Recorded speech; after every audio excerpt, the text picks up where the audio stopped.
ನಮಸ್ಕಾರ ಸ್ನೇಹಿತರೆ. ರಾಜ್ಯದಲ್ಲಿ ಮತ್ತೆ ಶೀತಗಾಳಿ ಬೀಸಲು ಆರಂಭಿಸಿದೆ. ರಾಜ್ಯದ ಹಲವೆಡೆ ಮೋಡಕದ ವಾತಾವರಣ ನಿರ್ಮಾಣವಾಗಿದೆ. ಇಂದಿನಿಂದ ರಾಜ್ಯದ ಕೆಲ ಜಿಲ್ಲೆಗಳಲ್ಲಿ 4-5 ದಿನ ಮಳೆ ಆಗಲಿದೆ ಎಂದು ಹವಾಮಾನ ಇಲಾಖೆ ಸೂಚನೆ ನೀಡಿದೆ. ಇಂದು ಯಾವ ಜಿಲ್ಲೆಗಳಲ್ಲಿ ಮಳೆ ಬರಲಿದೆ ಎಂಬುದನ್ನು ಈ ವಿಡಿಯೋದಲ್ಲಿ ನಾವು ಮಾಹಿತಿ ನೀಡಿದ್ದೇವೆ. ಈ ವಿಡಿಯೋ ಲೈಕ್ ಮಾಡಿ, ತಪ್ಪದೆ ನಿಮ್ಮ ಸ್ನೇಹಿತರಿಗೆ ವಾಟ್ಸ್ಆಪ್ ನಲ್ಲಿ ಶೇರ್ ಮಾಡಿ. ಸಿಲಿಕಾನ್ ಸಿಟಿ ಬೆಂಗಳೂರಿನಲ್ಲಿ ದಿನದಿಂದ ದಿನಕ್ಕೆ ಚಳಿಯ ಪ್ರಮಾಣ ಹೆಚ್ಚಾಗುತ್ತಿದೆ. ರಾಜ್ಯದಲ್ಲಿ ಒಂದೆಡೆ ಕಡೆ ಚಳಿ, ಮತ್ತೊಂದೆಡೆ ಮೋಡಕದ ವಾತಾವರಣ ಇರಲಿದೆ. ಕೆಲವೆಡೆ ಮುಂದಿನ 4-5 ದಿನ ಮಳೆಯಾಗುವ ಮುನ್ಸೂಚನೆಯನ್ನು ಇಲಾಖೆ ನೀಡಿದೆ.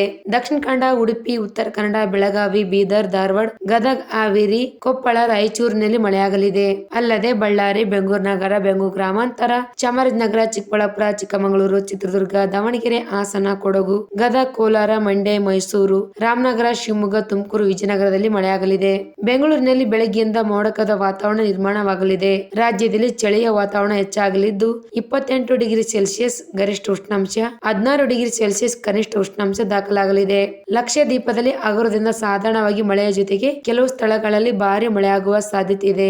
ದಕ್ಷಿಣ ತಮಿಳುನಾಡು, ಕೇರಳ, ಕರಾವಳಿ ಮಧ್ಯಪ್ರದೇಶದಲ್ಲಿ ಪ್ರತ್ಯೇಕ ಭಾಗಗಳಲ್ಲಿ ಲಘುವಾಗಿ ಮಳೆಯಾಗುವ ಸಾಧ್ಯತೆ ಇದೆ.